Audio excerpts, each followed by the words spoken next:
You've been doing the work, the therapy sessions, the journaling, the shadow work, the crying in the shower at 3 in the morning. You've been showing up for yourself in ways no one sees. And yet, some days, you look in the mirror and wonder if anything has actually changed. You still feel broken. You still carry pain. You still struggle. But what if I told you that healing isn't always visible?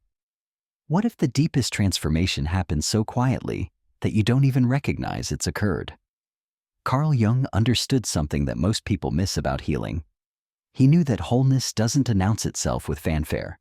It doesn't arrive as a moment of sudden enlightenment where everything makes sense and you're finally fixed.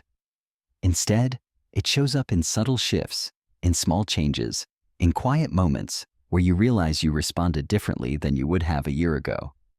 Today, we're going to explore 6 signs that you've healed more than you realize, based on Jung's profound understanding of the human psyche and the journey toward wholeness. If you're someone who's been on a healing journey and you're not sure if you're making progress, if you feel like you're still broken, even though you've been doing the work, subscribe to this channel and hit that notification bell, because what we explore here will help you recognize the healing that's already happened within you, the transformation you can't see yet because you're still too close to it. The first sign Jung would point to is this: you no longer chase closure. There was a time when you needed answers, when you needed explanations, when you needed the people who hurt you to acknowledge what they did and apologize for it. You spent hours replaying conversations, imagining what you should have said, rehearsing confrontations that would never happen. You believed that healing required other people to validate your pain, to admit their wrongs, to give you the closure you deserved. But something has shifted. You've stopped waiting for apologies that will never come. You've stopped needing explanations for why people treated you the way they did. You've realized that closure isn't something someone else gives you. It's something you create within yourself. This is profound psychological maturity that Jung called individuation, the process of becoming whole, independent of external validation. When you stop chasing closure, you're no longer giving your power away to people who've already taken enough from you. You're recognizing that your healing doesn't depend on their acknowledgement, their apology, or their understanding. You've closed the door yourself, not because you got the answers you wanted, but because you realized the question itself was keeping you stuck. This is healing, even if it doesn't feel triumphant. It feels like quiet acceptance, like finally putting down a weight you didn't realize you were still carrying. The second sign you've healed more than you realize is that you no longer need to be understood. This one cuts deep because for so long, being misunderstood felt like a form of abandonment. You spent so much energy trying to explain yourself, defending your choices, justifying your boundaries, making people understand why you had to walk away, or why you couldn't keep giving, or why you needed space. You believed that if people truly understood you, they would stop hurting you, stop judging you, stop demanding things you couldn't give. Jung wrote extensively about what he called the projection problem, the way people see not who you are, but their own unconscious material projected onto you. When you finally understand this, when you realize that most people's opinions of you have nothing to do with you and everything to do with their own unresolved complexes, something liberating happens. You stop trying to control how others perceive you. This doesn't mean you become cold or indifferent. It means you've developed what Jung called psychological sovereignty, the ability to know yourself so deeply that other people's misunderstanding no longer threatens your sense of identity. You can let people believe whatever they want about you because you know your own truth. You can be misinterpreted, misrepresented, misunderstood, and it doesn't shatter you the way it once did. You've stopped performing your pain to prove it was real. You've stopped over-explaining your boundaries to people who weren't going to respect them anyway. You've stopped trying to make people see your worth when they're committed to devaluing you. This is maturity. This is healing. This is you finally understanding that your value isn't determined by consensus. The third sign is that you stop romanticizing the past. Jung understood that nostalgia is often a defense mechanism against the present, a way of avoiding the reality of now by idealizing what was. There was a time when you replayed your memories like favorite movies, editing out the painful parts, softening the betrayals, making excuses for people who didn't deserve them. You told yourself stories about how good it used to be, how special that connection was, how you'd never find anything like that again. But healing brings clarity. The fog lifts.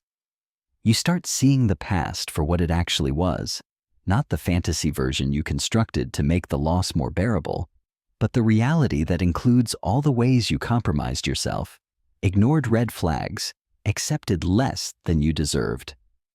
You recognize that what you're grieving isn't what you actually had, but what you hoped it could become. This isn't cynicism, it's honesty.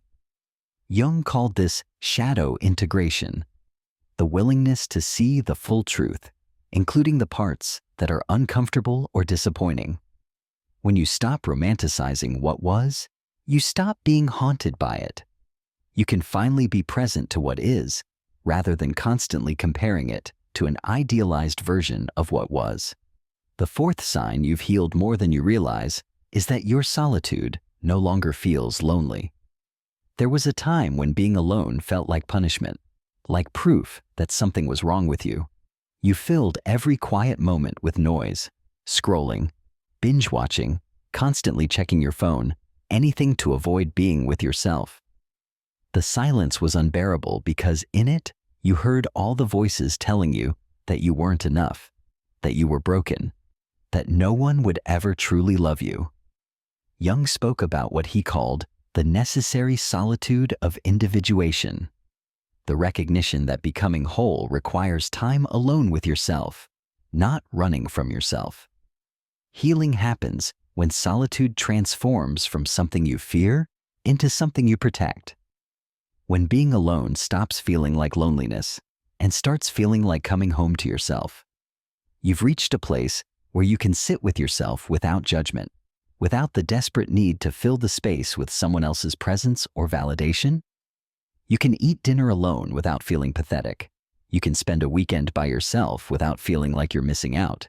You can enjoy your own company because you've finally become someone worth spending time with, not because you've perfected yourself, but because you've accepted yourself. This doesn't mean you don't want connection or that you've become isolated. It means you're no longer willing to sacrifice your peace for the illusion of companionship. You're no longer settling for relationships that make you feel more alone than being by yourself. You've learned to distinguish between healthy solitude that nourishes you and isolation that depletes you. This is profound growth, even if it looks quiet from the outside. The fifth sign is one of the most powerful indicators of healing. You respond, not react. Jung understood that emotional reactivity is a sign of being possessed by your unconscious complexes. When something in the present triggers something unresolved from the past, and suddenly you're not responding to what's actually happening. You're reacting to old wounds. You've probably noticed this shift without naming it. Someone does something that used to send you into a spiral, and instead of the immediate emotional hijacking, there's a pause, a space, a moment where you can choose how to respond rather than being swept away by automatic reaction. This pause is everything. It's the gap between stimulus and response that Viktor Frankl wrote about, and it's where your power lives. You're no longer controlled by your triggers the way you once were. You can feel anger without becoming it. You can notice hurt without drowning in it. You can recognize when your reaction is disproportionate to the situation and trace it back to the original wound, rather than making it about the present moment. This is what Jung called making the unconscious conscious, bringing awareness to the patterns that have been running your life from the shadows. When you respond instead of react, you're no longer at the mercy of your emotional history. You're no longer repeating the same patterns, having the same fights, attracting the same dysfunctional dynamics. You've broken the cycle, not by suppressing your emotions, but by understanding them deeply enough to choose differently. The sixth and perhaps most beautiful sign that you've healed more than you realize is that you begin to create instead of escape. For so long, you were in survival mode. Your energy went into coping mechanisms, into numbing strategies, into anything that would help you get through another day without falling apart. You weren't living. You were enduring. You weren't creating. You were escaping. Jung understood that creativity is a function of psychological health, a sign that libido, not sexual energy in the narrow sense, but life force itself, is flowing again. When you're wounded, that energy is bound up in survival, in defense, in maintaining the walls that keep you safe. But when healing happens, that energy becomes available for something more than just getting through the day. You've noticed this shift, perhaps without fully recognizing it. You started writing again, or painting, or cooking elaborate meals, or rearranging your space, or finally working on that project you'd been postponing for years. You're no longer just consuming content to numb yourself. You're creating things that express who you're becoming. You're building a life that reflects your authentic self, rather than just surviving in one that reflects your wounds. This doesn't mean your life is suddenly perfect, or that you've transcended all pain. It means you've transformed your relationship with suffering. Instead of being consumed by it, you're alchemizing it into something meaningful. Jung called this the opus, the great work of transforming the base material of your pain into the gold of wisdom, art, and authentic self-expression. When you create, you're no longer just a victim of your story. You're becoming the author of it. You're deciding what your experiences mean, how they've shaped you, what you want to do with the lessons you've learned. This is the ultimate reclamation of power, taking what tried to destroy you and using it to create something that couldn't have existed without that exact pain. There's a quiet realization that comes with this kind of healing, one that Jung spoke about extensively in his later work. You begin to understand that you were never actually broken. You were wounded, yes. You were traumatized, perhaps. You were hurt in ways that fundamentally changed you. But broken? Number. Something in you remained intact through all of it. A core self that couldn't be destroyed no matter what happened to you. Jung called this the self with a capital S, that central organizing principle of your psyche that was always whole, always there, just buried under layers of pain and defense mechanisms and false identities. Healing isn't about fixing what's broken. It's about removing what was covering what was always whole. You start recognizing this wholeness in moments that surprise you.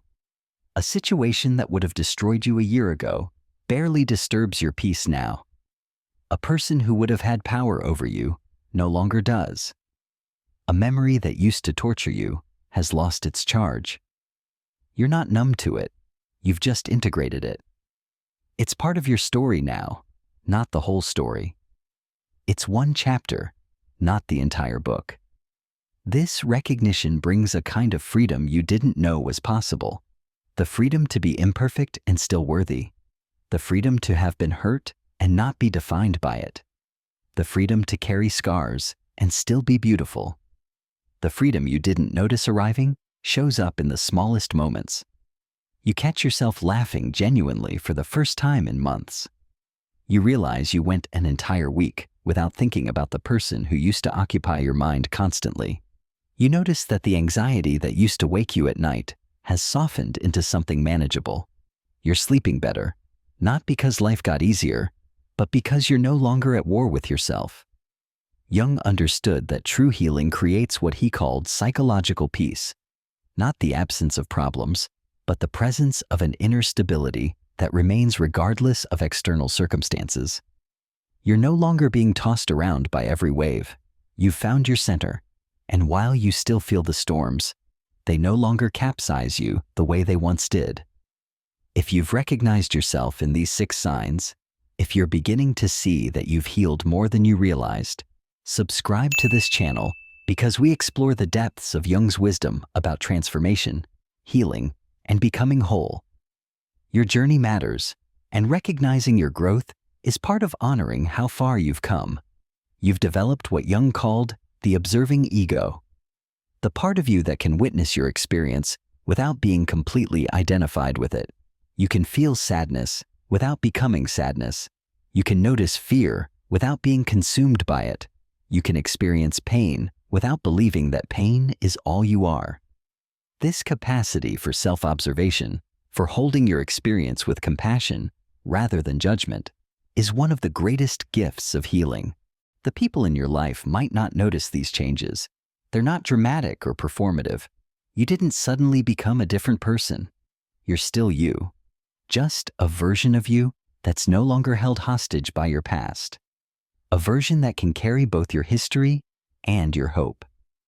A version that understands that healing isn't linear, isn't final, isn't about arriving at some perfect state of enlightenment. Jung spent his life studying what he called the individuation process, the journey of becoming who you were always meant to be beneath all the conditioning, trauma, and false selves. He understood that this journey doesn't have a destination. You don't cross a finish line and suddenly become healed. Instead, you become more and more yourself, more and more whole, more and more capable of holding the full complexity of being human. You're learning to hold paradoxes that would have broken you before. You can be strong and vulnerable.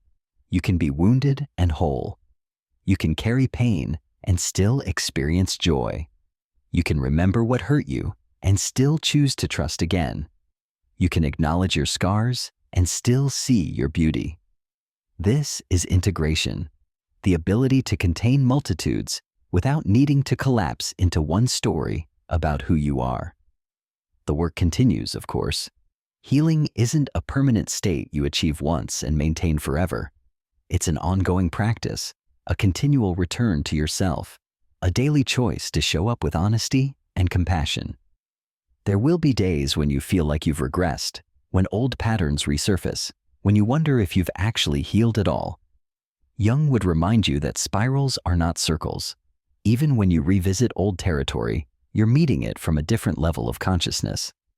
What matters is that you keep showing up. You keep doing the work, even when it's invisible. You keep choosing yourself, even when no one's watching. You keep believing in your healing, even when you can't see evidence of it in the mirror.